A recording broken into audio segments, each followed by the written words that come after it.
Olá, amigos, olá, amigas. Estamos aqui retomando o nosso projeto de gravação de vídeos comentando julgados dentro do Decorando a Jurisprudência. O Decorando a Jurisprudência, você já sabe, é um projeto em parceria com o Decorando a Lei Seca que traz a forma como os julgados estão caindo. Não adianta apenas conhecer os julgados. Você precisa saber como as provas estão explorando esses diversos julgados nas suas cobranças. Portanto, essa é a ideia. E aqui, a utilidade desses vídeos é trazer, revelar, comentar exatamente essa conexão entre aquilo que foi objeto de jurisprudência e aquilo que foi cobrança em prova. E hoje, no nosso encontro, eu vou falar sobre a temática do direito tributário, mais especificamente os princípios do direito tributário, para você ver como os julgados envolvendo esses princípios, eles caem em prova. Então, falou em princípios, você sabe que esse é um tema da maior relevância, extremamente importante, e na jurisprudência o tema princípios também tem sido protagonista, e isso tem refletido nas provas. Eu vou compartilhar aqui a nossa tela para que você se organize e me acompanhe nesses 5 julgados que nós teremos aqui hoje. O primeiro julgado, ele fala do princípio da legalidade tributária. E falando do princípio da legalidade, é um julgado recente de 2021, da relatoria do ministro Dias Toffoli, e ele vai dizer que a observância desse princípio da legalidade tributária ela há de ser verificada de acordo, primeiro, com cada espécie tributária e também à luz de cada caso concreto. Ou seja, eu não posso analisar o princípio da legalidade tributária de maneira abstrata, de maneira genérica, de maneira dissociada do caso concreto. Aliás, não só do caso concreto, eu preciso estar analisando, preciso estar conectado quando dessa análise, melhor dizendo, não só com a própria espécie tributária sobre a qual incidirá o princípio da legalidade, como também o próprio caso concreto aí sim, que ela está protagonizando. Então, não foi outra a cobrança em prova com o Sebrasp, veja, recentíssima, no ano de 2022, que trouxe num concurso também super disputado, concurso de procurador do Distrito Federal, PGDF, a informação de que a observância à legalidade tributária, considerada a possibilidade de flexibilização desse princípio, ela é verificada de acordo com cada espécie tributária e à luz de cada caso concreto. É muito curioso quando você consegue estudar de maneira inteligente, específica e diferente, porque você consegue ver exatamente de onde foi que o examinador tirou a sua assertiva que está sendo cobrada em prova. Então, ele diz que a observância, Sebrasp 2022, procurador do DF, a observância da legalidade tributária, mesmo considerada a possibilidade de flexibilização desse princípio, ela deve ser verificada de acordo com cada espécie tributária e de acordo com cada caso concreto. Aí, quando você vai para o julgado, ele fala, a legalidade é verificada de acordo com cada espécie tributária e à luz de cada caso concreto. Não tem como você não aprender a jurisprudência dessa forma, e eu diria mais, não tem como você não acertar, não tem como você errar as questões de concurso que cobram esses julgados, que cobram essa jurisprudência. Bacana? Essa foi a primeira que aqui nós apresentamos. Evoluindo no raciocínio, chegamos aqui no segundo julgado. E o segundo julgado vai trazer que, conforme a orientação fixada pelo Supremo Tribunal Federal, o princípio da vedação ao efeito de confisco aplica-se às multas. Veja que nós temos um julgado que fala de um princípio da maior importância, que é o princípio da proibição ou vedação ao confisco, até porque nós sabemos que a atividade tributária ela não pode implicar uma natureza confiscatória, que prive a pessoa ali dos seus bens mínimos, rendimentos mínimos. E aí, diante desse caso, surgiu a dúvida, será que o princípio da vedação ao confisco ele se aplica também às multas? E a resposta é sim, a resposta é positiva.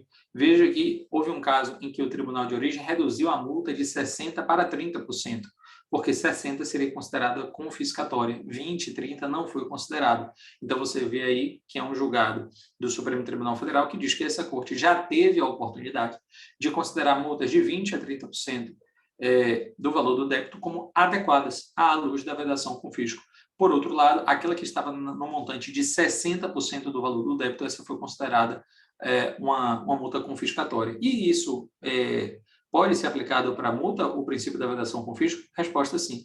Olha aí que em 2018, como é que esse julgado foi cobrado e a assertiva foi considerada correta? No concurso para juiz de direito do Tribunal de Justiça de São Paulo, do ano de 2018, você teve com a VUNESP a assertiva segundo a qual o STF tem adotado o entendimento no sentido de que, embora o confisco seja conceito jurídico indeterminado, o princípio da vedação do confisco deve ser utilizado para limitar o percentual de multa imposta ao contribuinte. E veja que ele faz até uma advertência antes. É bem verdade que o conceito de confisco não é claro, ele não é preciso, ele não é delimitado. Podemos dizer que estamos diante até de um conceito jurídico indeterminado. Agora, então só o fato de reconhecermos a indeterminação do conceito jurídico daquilo que se entende por confisco não nos impede, em outra medida, de reconhecer que esse princípio deve ser aplicado também para as multas, não só para as obrigações efetivamente ali principais, como também para as multas que possam delas decorrer. Bacana? Então, fechamos aí mais esse julgado importante. Evoluindo no raciocínio, nós temos aqui um grande julgado também do STF, de relatoria do ministro Celso de Mello, em verde, o Decorando a Lei Seca já faz esse trabalho primoroso que é destacar o que é de mais importante em cada julgado e vamos direto para ele. A proibição constitucional do confisco, eu leio mais uma vez a vedação confisco em matéria tributária, nada mais representa senão a interdição pela Carta Política de qualquer pretensão governamental que possa conduzir, no campo da fiscalidade, à injusta apropriação estatal, no todo em parte, do patrimônio ou dos rendimentos dos contribuintes, comprometendo-lhes, pela insuportabilidade da carga tributária, o exercício do direito a uma existência digna ou a prática de atividade profissional lícita ou ainda a regular satisfação de suas necessidades vitais básicas. Veja que, mais uma vez, o princípio da vedação ao confisco ele está em voga na jurisprudência dos tribunais superiores, mais uma vez com o STF, e também, mais uma vez, ele vem protagonizando as questões de concurso, porque você tem aí, também no ano de 2022, olha a importância do estudo dos princípios na jurisprudência em matéria tributária, o concurso para juiz de direito do Tribunal de Justiça do Estado do Rio Grande do Sul, no ano de 2022, disse o princípio da proibição do confisco ele foi aplicado às multas tributárias pelo Supremo Tribunal Federal. Isso é verdadeiro, minha gente, isso está correto, nós estamos, inclusive, com essa ADI, medida cautelar em ação direta de inconstitucionalidade 1075, a relatoria ministro Celso de Mello. Portanto, muito cuidado, veja que o princípio da vedação ao confisco, em 2 julgados, ele mostra, e em 2 questões recentes, que ele também deve ser aplicado às multas tributárias. Beleza? Evoluindo mais uma vez no nosso raciocínio, chegamos aqui em um outro julgado, ação direta de inconstitucionalidade, que vai falar aí sobre o princípio da anterioridade nonagesimal.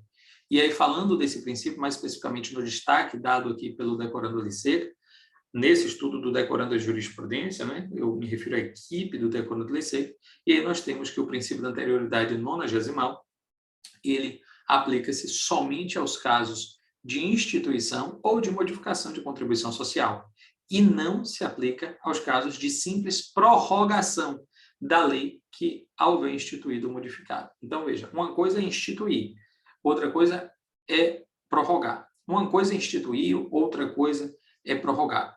Da mesma forma, modificar também precisa respeitar a anterioridade nonagesimal, sim. Eu vou, para ficar mais didático, dividir em 3 atos. Uma coisa é instituição, outra coisa é modificação e outra coisa é prorrogação.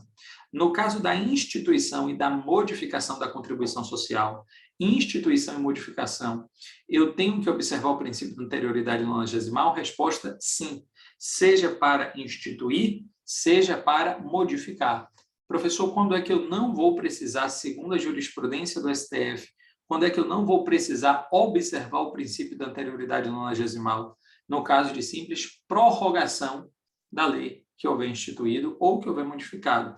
Então, se houve uma instituição ou modificação por lei, a instituição e a modificação ela precisa observar o princípio da anterioridade nonagesimal. Entretanto, contudo, em se tratando de mera prorrogação, em se tratando de simples prorrogação, aí não existe essa necessidade. Será que foi assim que caiu? Olha lá, nós temos aí uma questão que foi cobrada também em 2022 para procurador do DF e que diz que, segundo a jurisprudência do STF, a anterioridade tributária ela deve ser observada nas hipóteses de aumento, que seria aí a modificação, ou de instituição de tributo. Até aí está certo, só que ele diz, compreendendo-se como aumento, as situações de prorrogação de adicional de alíquota instituído por prazo determinado. Aí não.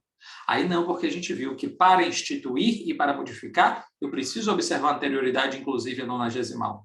Mas para prorrogar, não há necessidade dessa observância. Bacana? Então, muito cuidado aí, um julgado da maior importância que também foi cobrado no concurso recente de 2022. Para prorrogar, não. E aí, meus caros, mais um julgado que nós temos aí, e este é o último, nós temos aí, versando sobre o princípio da anterioridade, um clássico do julgado sobre a principiologia em matéria tributária, que é o reconhecimento de que a anterioridade, sim, de fato, é uma garantia individual do contribuinte.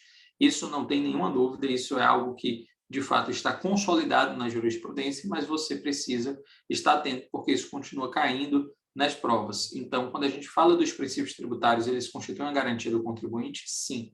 E aí você tem que em 2 concursos, um procurador do Estado do Rio Grande do Sul em 2010, outro recentíssimo juiz de direito do Rio Grande do Sul em 2022, ambos na mesma linha, para você ver que esse é um tema pacífico, que esse é um tema que não lhe causa maiores surpresas ou novidades.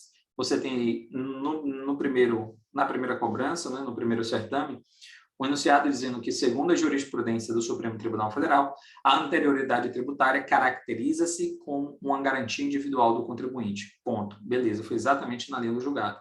Já o concurso para juiz de direito do Rio Grande do Sul, em 2022, também trouxe que o princípio da anterioridade tributária ele foi reconhecido como uma garantia individual pelo Supremo Tribunal Federal. Então, é óbvio que todos esses julgados são da maior importância para a sua prova e, com certeza, você precisa ficar atento. Lembrando que os princípios em matéria tributária, eles têm uma alta cobrança, são considerados garantias individuais, devem ser analisados à luz de cada caso concreto. Uma coisa é instituir e modificar, outra coisa é prorrogar. Tudo isso você vê que está na pauta dos tribunais superiores, mas também está aqui, como eu disse, protagonizando as questões de concurso, e quando você consegue fazer essa conexão, estabelecer essa correlação, aí você, com certeza, fica muito mais firme, afiado naquele conteúdo, naquela matéria, porque certamente ele vai voltar a aparecer. Você vê que as questões se repetem, e aí a gente torce que caia novamente para que você possa angariar aqueles pontos, alcançar o seu sucesso e, consequentemente, seu objetivo. Bacana? Muito obrigado, até o nosso próximo encontro, decorando a jurisprudência, comentando os principais julgados e mostrando como a jurisprudência vem sendo cobrada nas provas. Um abraço!